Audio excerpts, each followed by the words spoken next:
The night air was cold enough to see your breath, but Thomas barely noticed. He stood at the stable door, keys gripping tight in his hand, staring into the darkness beyond the wooden beams. Something was wrong. He could feel it in his bones. Thomas had worked security at Willowbrook Estate for 11 years. He knew every corner of the grounds, every shadow that belonged, and every sound that didn't. Tonight the horses were restless. Their hooves shuffled against straw. Their breath came quick and nervous. And in the third stall from the left, Kate's favorite horse, a chestnut mare named Autumn, paced in tight circles. Kate was the daughter of the estate owner. A kind girl of 12 who spent more time with the horses than with people. Autumn wasn't just her favorite. The mare was her best friend, her comfort, the one living thing that understood her quiet heart. 3 days ago, something changed. Thomas noticed it first during his evening rounds. Fresh boot prints in the mud outside the stable fence, too large to belong to any of the staff, too deliberate to be a mistake.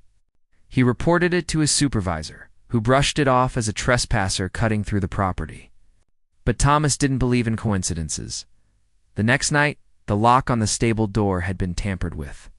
Scratches along the metal. Small, precise marks that suggested someone tried to pick it. Again, he reported it. Again, he was told not to worry, but when he found a syringe cap near Autumn's stall that morning, he stopped asking for permission. If you're watching this, take a second and subscribe. Stories like this need to be told, and your support helps keep them coming. Now, back to the story. Thomas made a decision. He would sleep in the stables. Not in his quarters 100 yards away, not in the main house where he could be called if something happened. Right there, in the tack room beside the stalls, where he could hear every creak, every movement, every breath. He didn't tell anyone. Not his supervisor. Not the estate owner. He simply brought a blanket, a thermos of coffee, and his flashlight, and he waited. The first night was quiet. Too quiet. He dozed lightly, waking at every small sound, but nothing came. By dawn, his back ached from the wooden chair, but Autumn was safe. The second night, the wind picked up. Tree branches scratched against the stable roof like fingernails on glass. The horses shifted nervously. Thomas sat in the darkness, listening. Around 2 in the morning, he heard footsteps. Slow, careful. Moving along the outer fence line, he stood, heart pounding, and moved to the window. Through the dirty glass, he saw a figure, tall, wearing a dark jacket and a cap pulled low. The figure stopped at the fence, looked toward the stable, then melted back into the shadows. Thomas didn't sleep the rest of that night. By the third night, he was exhausted. His eyes burned, his muscles ached, but he refused to leave. He made himself another cup of coffee and settled into the chair beside Autumn's stall. The mare seemed calmer with him there. She rested her head over the door, her dark eyes trusting. "I won't let anything happen to you," Thomas whispered, reaching up to stroke her nose. "I promise." Just after midnight, the stable door handle rattled. Thomas froze. His hand moved slowly to the flashlight on his lap. The handle turned. Once, twice, then stopped. Footsteps moved away, circling toward the back entrance. Someone was testing the doors. Looking for a way in, Thomas stood slowly, his pulse roaring in his ears. He moved through the darkness, staying low, staying silent. He reached the back door just as the handle began to turn from the outside, and that's when he heard it. A voice, low and cold, speaking to someone else. "Make it quick. We only have one chance." Thomas pressed himself against the wall, barely breathing. His mind raced. To people, maybe more. And they weren't here by accident. They had a plan. The back door creaked as someone pushed against it. The lock held, but just barely. Thomas could hear them whispering on the other side. He needed to act. Now. He slammed his hand against the door and shouted, "Security, step away from the building." The voices went silent. Then came the sound of running. Footsteps pounding across gravel, fading into the distance. Thomas threw open the door and swept his. Flashlight across the yard. Nothing, just empty darkness and the distant tree line. His hands shook as he pulled out his radio. This time, he didn't care what anyone thought. He called it in. Within 20 minutes, the estate was flooded with light. Police cars.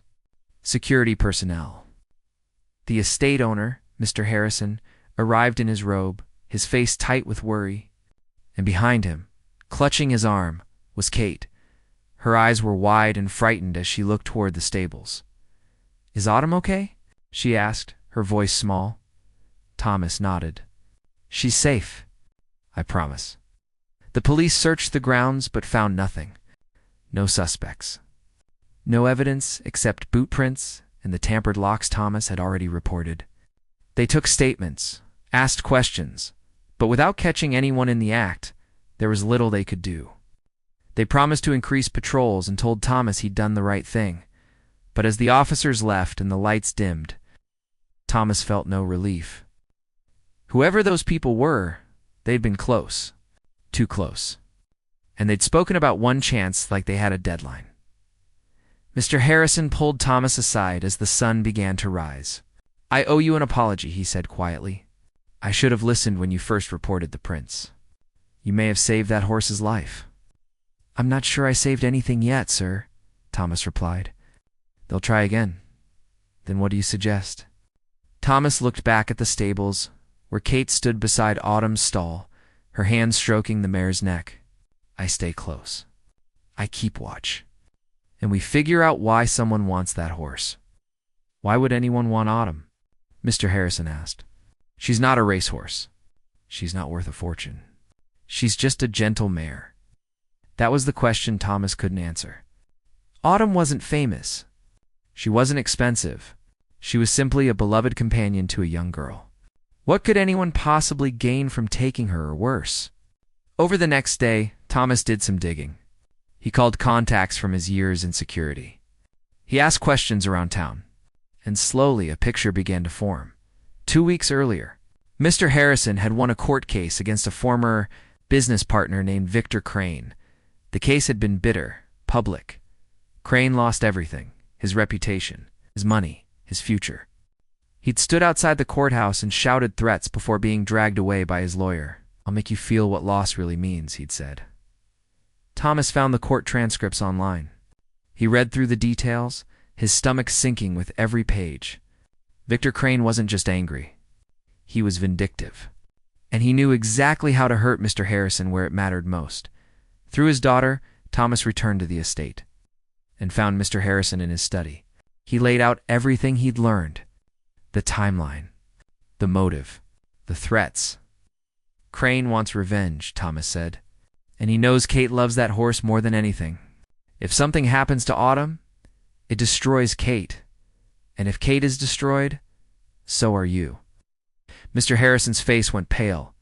"You think he'd hurt a child's horse to get back at me? I think he'd do worse if he thought he could get away with it."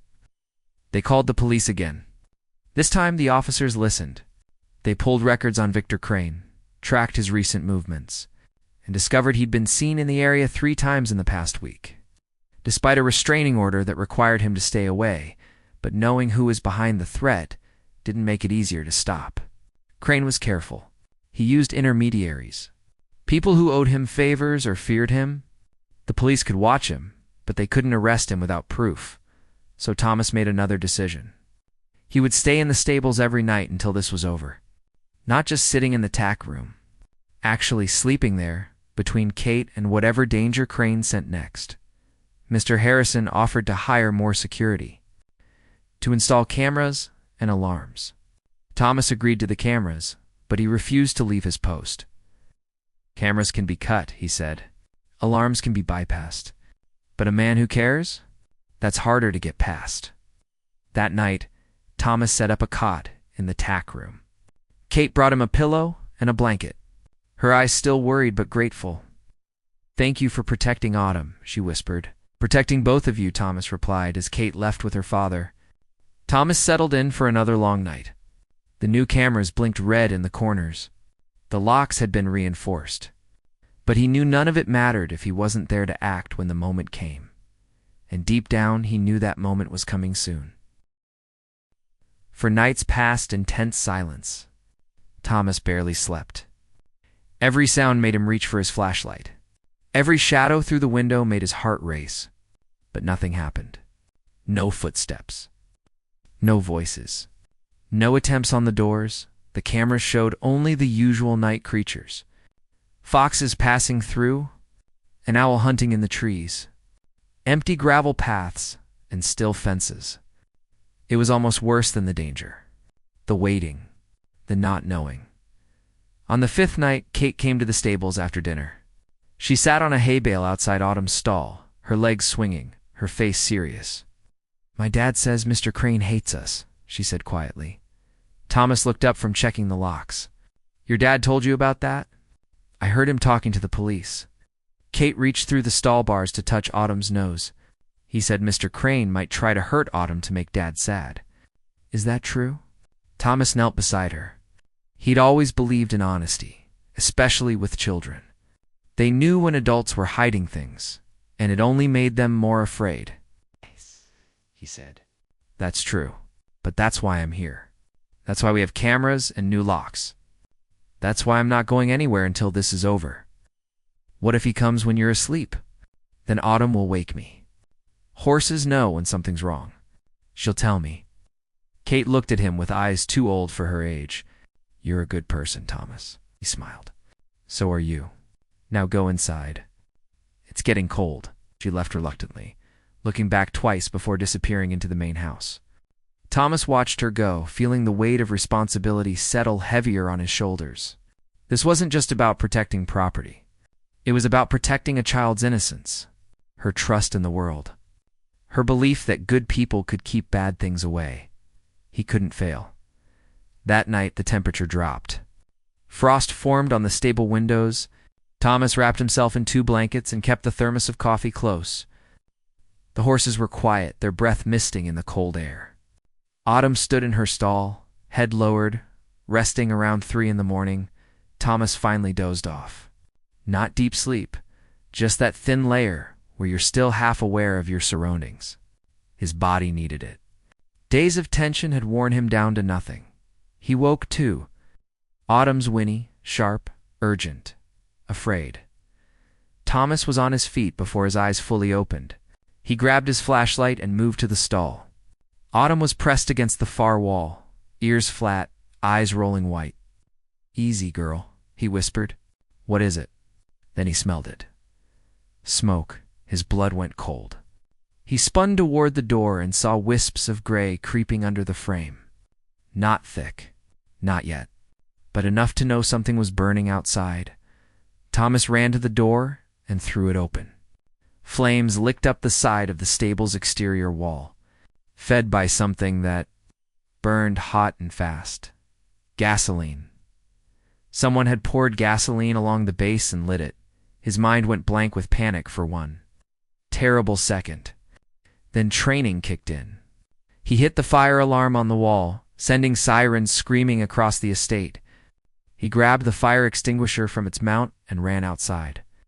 Spraying foam at the base of the flames, the fire fought back, spreading faster than he could contain it. The wood was old, dry, perfect fuel. He could hear the horses inside starting to panic, their hooves thundering against stall doors. Lights blazed on in the main house. Voices shouted. Mr. Harrison came running in his pajamas, phone pressed to his ear yelling for the fire department.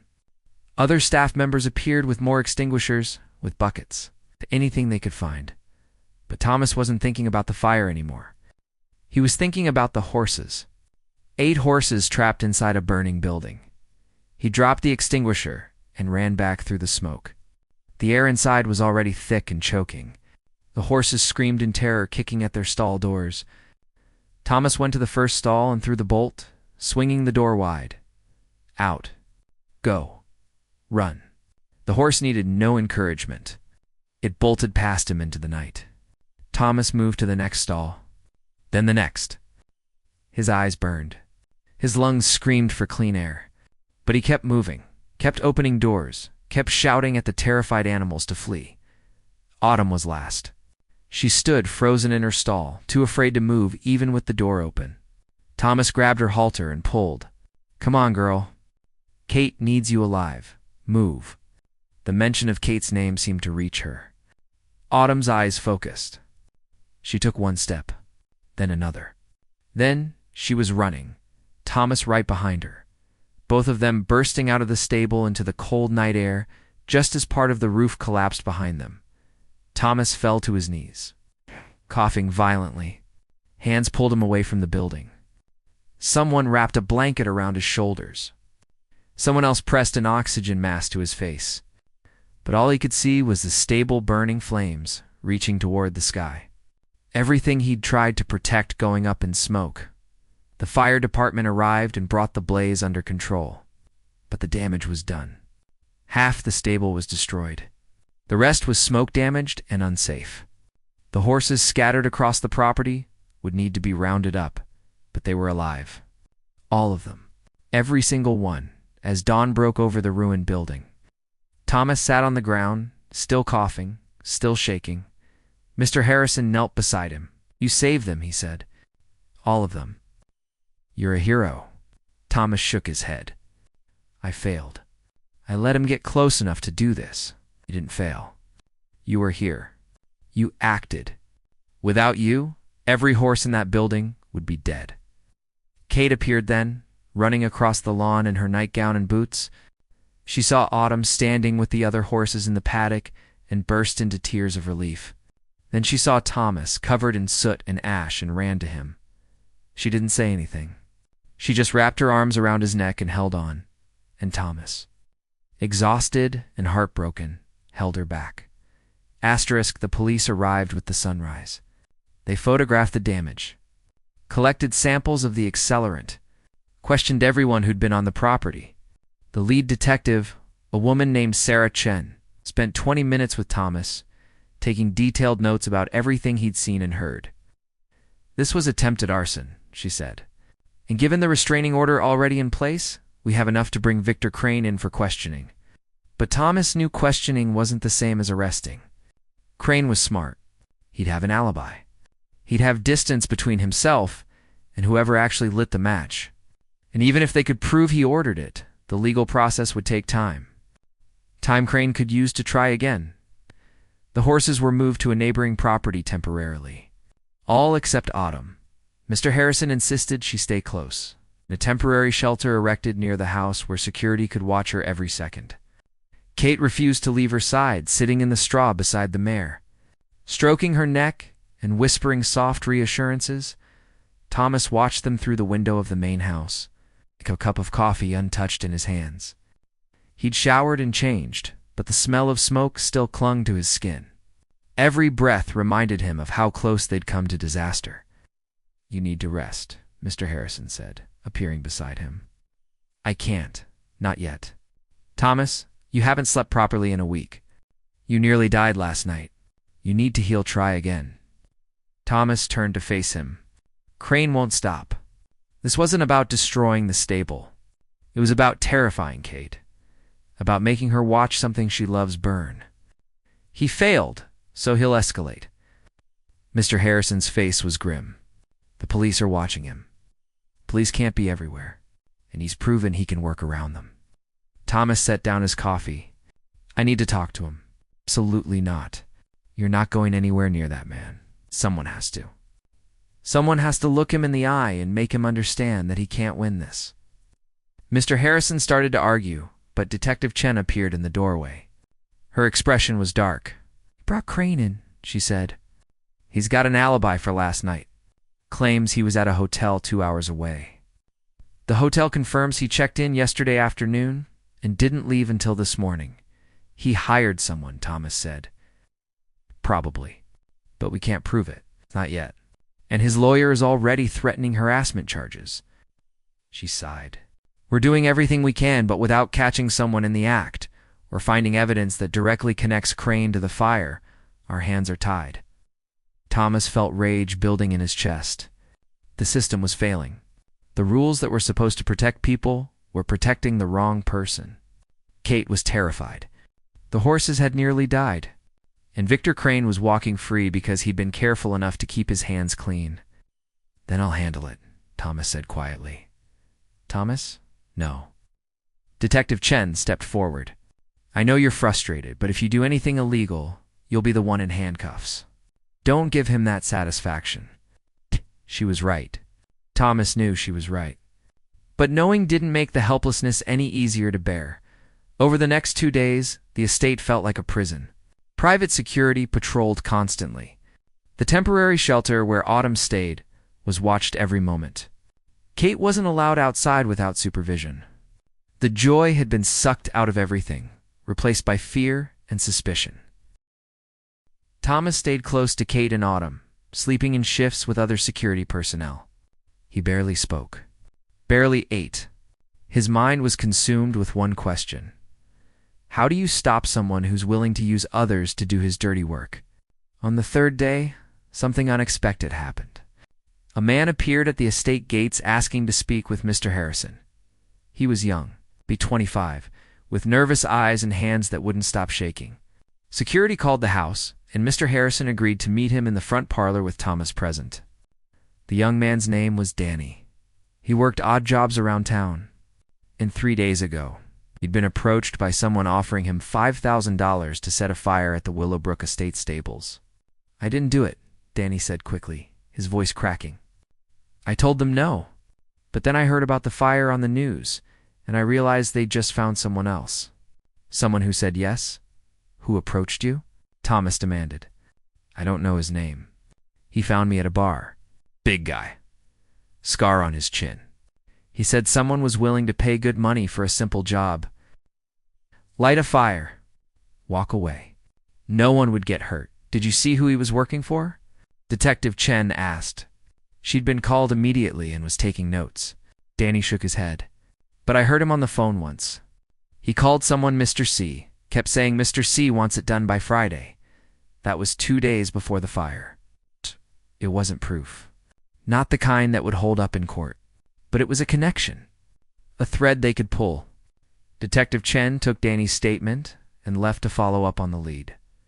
Mr. Harrison offered Danny money for coming forward, but the young man refused. "I just wanted to do the right thing," he said. "I got a kid sister, same age as your daughter.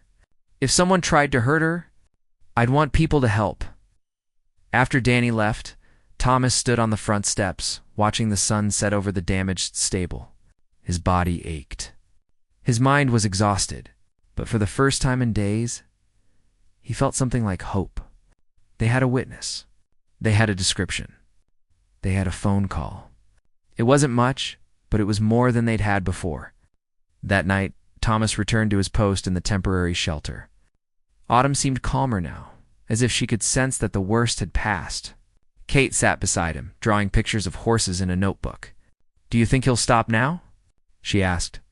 Thomas wanted to lie, to tell her everything would be fine, but he'd promised her honesty. "I don't know," he said, "but I promise you this. As long as I'm here, I won't let anything happen to Autumn. Or to you." Kate looked up at him with those 2 old eyes. "My dad says you're the bravest person he knows." "I'm just stubborn." She smiled a little. "That's the same thing, isn't it?" Maybe it was. Maybe bravery wasn't about not being afraid. It was about being afraid and staying anyway. About caring enough to put yourself between danger and the people who needed you. Thomas settled back against the wall, his eyes on the shelter door, his ears tuned to every sound. Tomorrow, Detective Chen would follow up on Danny's lead. Tomorrow, maybe they'd have answers. But tonight, he would do what he'd been doing all along. He would watch. He would wait. And he would protect what mattered. Detective Chen called the next morning with news. They'd found the man with the scar. His name was Marcus Reed, a known associate of Victor Crane from his old business dealings. Reed had a record: assault, intimidation, petty theft, the kind of man who did dirty work for people who wanted to keep their hands clean. The police brought him in. At first, Reed said nothing. He sat in the interrogation room with his arms crossed, staring at the wall. But when they told him about Danny's statement, when they explained he was facing arson charges that could put him away for years, something shifted. I want a deal, Reed said. He confirmed everything. Crane had hired him to find someone willing to set the fire. When Danny refused, Reed found someone else, a desperate man with gambling debts who needed fast money. That man had poured the gasoline and lit the match. And Reed had paid him from an envelope of cash Crane provided. The man who actually started the fire was arrested within hours. Faced with the evidence and Reed's testimony, he confessed. He gave up the envelope. It still had Crane's fingerprints on it. By noon, Victor Crane was in custody. No alibi could save him now. No lawyer could explain away his fingerprints on money used to hire an arsonist. The case was solid. Airtight, Mr. Harrison got the call while standing in the temporary shelter with Thomas and Kate. He listened in silence, his face unreadable. When he hung up, he looked at Thomas with something like disbelief. "It's over," he said. "Crane is arrested. They're charging him with attempted arson, conspiracy, and violating the restraining order. His lawyer says he'll be denied bail." Kate looked up from brushing Autumn. "Does that mean Autumn is safe?" "Yes, sweetheart. She's safe." Kate dropped the brush and threw her arms around her father. He held her tight, his eyes closed, his shoulders finally relaxing for the first time in weeks. Over her head, he looked at Thomas. "Thank you," he mouthed. Thomas just nodded. Words felt inadequate. He'd done what needed to be done, nothing more. But seeing the relief on their faces, seeing Kate smile again, that was enough. The next few days passed in a strange calm. The horses were moved back to the estate into temporary stalls, while the main stable was rebuilt. Security returned to normal levels. Kate went back to her riding lessons, though now she always checked to make sure Thomas was nearby before she mounted Autumn. A week after Crane's arrest, Mr. Harrison called Thomas into his study. The room smelled of leather and old books, the kind of space where important decisions were made. "I owe you more than gratitude," Mr. Harrison said. "You saved my daughter's horse. You nearly died doing it. And you never stopped believing that something was wrong, even when everyone else dismissed your concerns." "I was just doing my job, sir." "No, you went far beyond your job. Sleeping in the stables for a week, risking your life to save those horses? That's not in any job description." He pulled an envelope from his desk. "This is a bonus. It's not enough, but it's what I can offer." Thomas opened it and saw a check that made his breath catch. More money than he'd earned in 6 months. "Sir, I can't. You can. And you will. You've earned it 10 times over." Mr. Harrison paused. "I also want to offer you a promotion. Head of Estate Security. Better pay. Better benefits. A real position with real authority." Thomas looked at the check, then at Mr. Harrison. 6 months ago, he would have jumped at such an offer. But now, holding this money, knowing what he'd been through, something felt different. "Can I think about it?" he asked, of course. "Take all the time you need." That evening, Thomas walked out to the paddock where Autumn grazed peacefully in the fading light. Kate was there, sitting on the fence, watching her horse with a content smile. "You're leaving, aren't you?" she said without looking at him.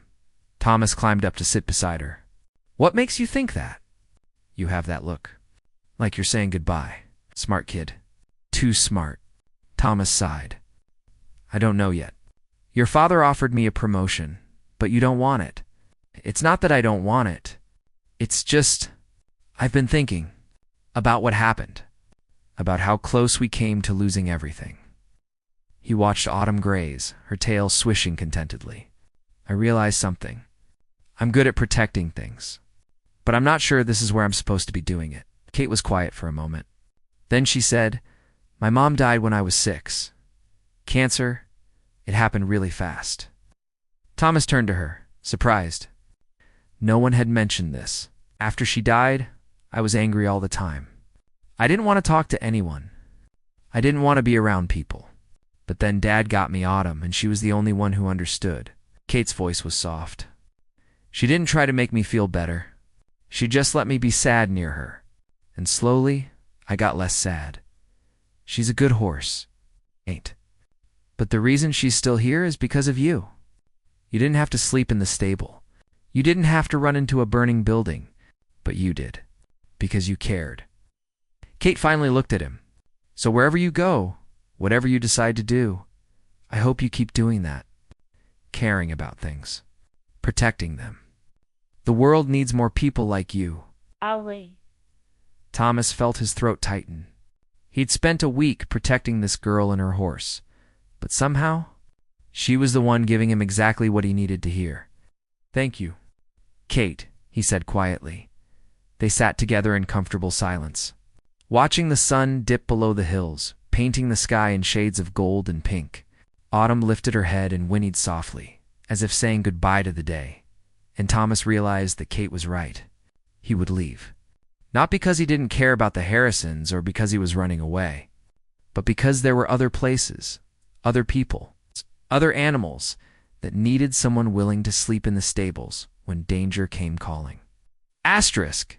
He'd found his purpose in that burning building, in those terrifying nights, in the moment he'd promised a frightened girl that he wouldn't let anything happen to what she loved. Some people were meant to build things. Some were meant to create. And some, like Thomas, were meant to stand between the darkness and everything worth protecting. That was enough. That was everything. 2 weeks later, Thomas stood in front of the rebuilt stable, admiring the fresh wood and the smell of new paint. The construction crew had done remarkable work. You could barely tell there had been a fire at all, except for the slight color difference where the old wood met the new. Mr. Harrison had spared no expense. New fire suppression systems, better locks, motion sensor lights that bathed the entire area in brightness at the first sign of movement. It was safer now than it had ever been, but Thomas wouldn't be the one watching over it. He'd made his decision 3 days ago, given his notice. Mr. Harrison had been disappointed but understanding. They'd shaken hands like old friends, with respect and mutual gratitude. The new head of security would start next week, former police officer with excellent credentials. Today was Thomas's last day. Kate had been avoiding him since he'd announced he was leaving. She was hurt, he knew, even though she tried not to show it. She'd lost her mother, nearly lost her horse, and now she was losing the man who'd protected them both.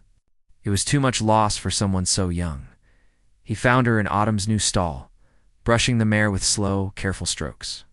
She didn't look up when he approached. I brought you something, Thomas said. Kate paused, but still didn't turn around. Thomas pulled a small wooden box from his pocket and set it on the stall ledge. Inside was a whistle on a leather cord. It's an emergency whistle, he explained. Loud enough to hear from anywhere on the property.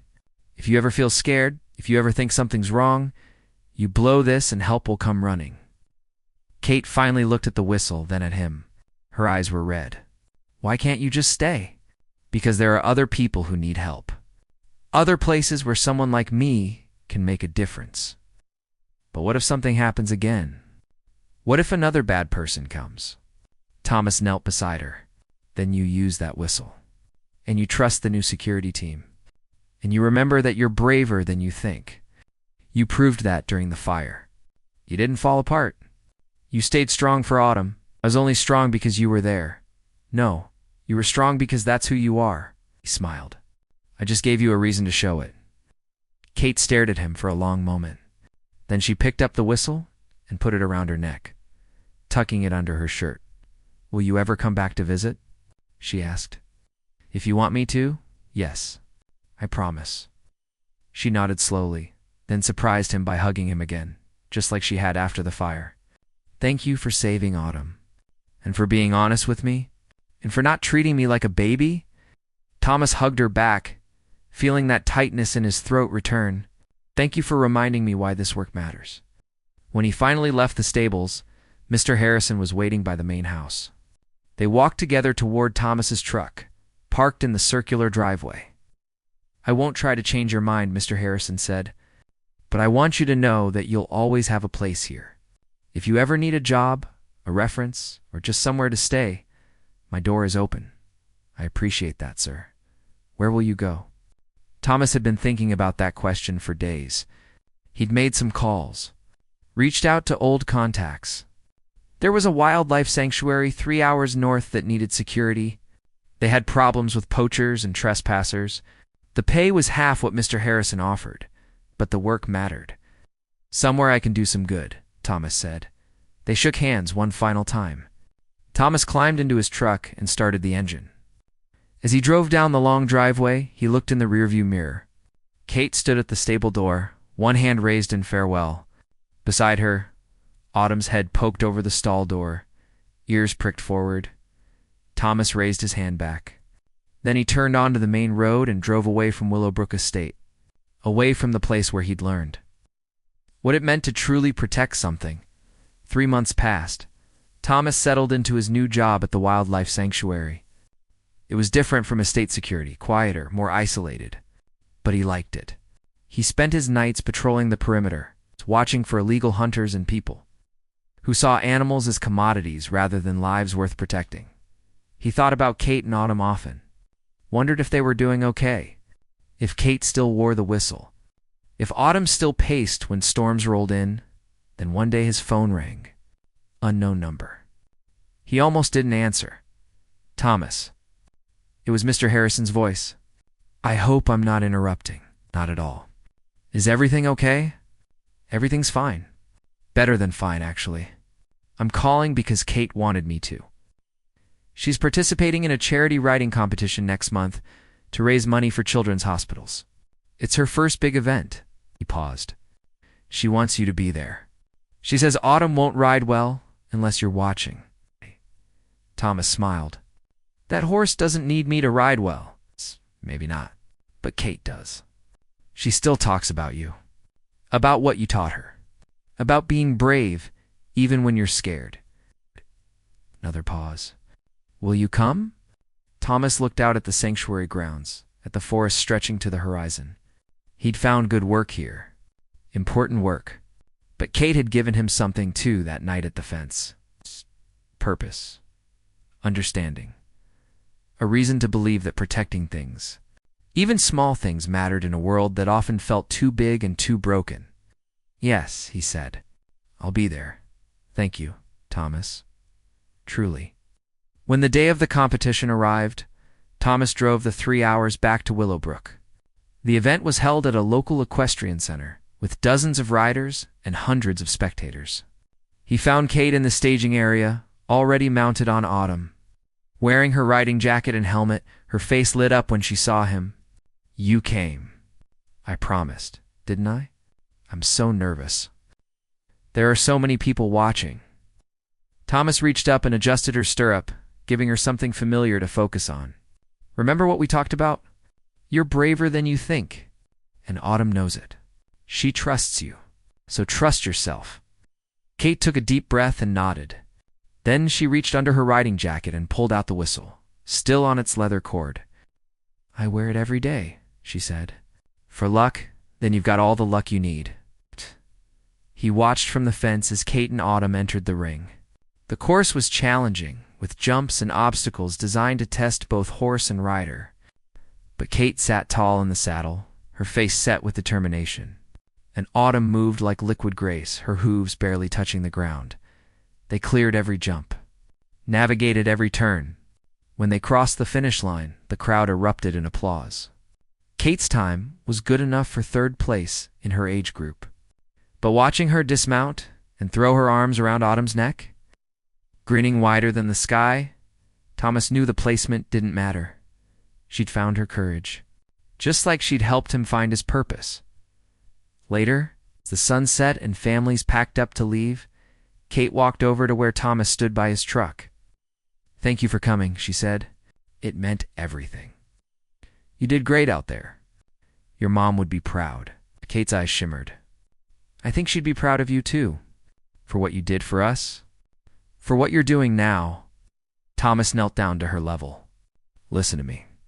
You're going to grow up to do amazing things. I can see it already.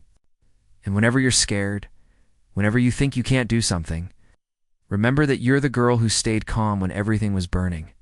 You're stronger than you know." She hugged him tight. Then she stepped back, pulled the whistle from under her jacket, and held it out. "I want you to have this back," she said. "For someone else who needs to be brave."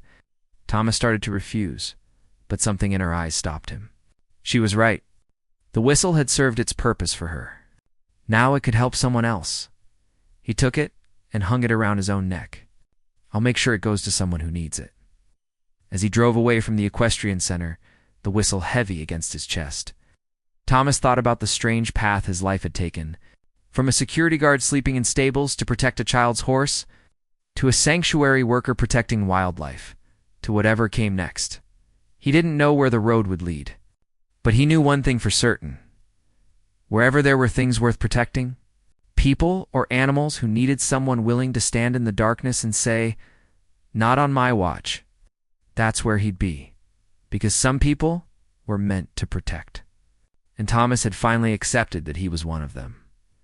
The whistle caught the last rays of sunlight as he drove into the evening, small symbol of a promise made and kept. And somewhere behind him, a girl and her horse were going home, safer and stronger, because someone had cared enough to stay when others would have walked away. That was the real story. Not the fire or the threat or the danger, but the truth that courage isn't about never being afraid. It's about being afraid and choosing to stay anyway. And sometimes that choice changes everything.